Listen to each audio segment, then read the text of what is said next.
సంఘటనం ఒక యజ్ఞం సమిదగమన జీవనం భరతమాత పాదాలకు మూవలం ఆమె మోము పైన చిరునవ్వులం భరతమాత పాదాలకు మూవలం ఆమె మోము పైన చిరునవ్వులం సంఘటనం ఒక యజ్ఞం సమిదగమన జీవనం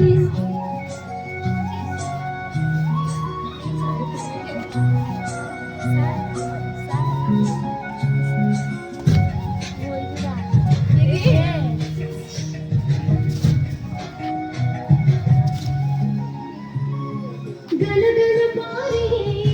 ఆశల పాదం నిలిచిందా తన కోసం ఏనాడైనా మిలమిల మెరిసే ఒక అగ్ని కణం మిగిలిందా తన కోసం ఈ క్షణమైనా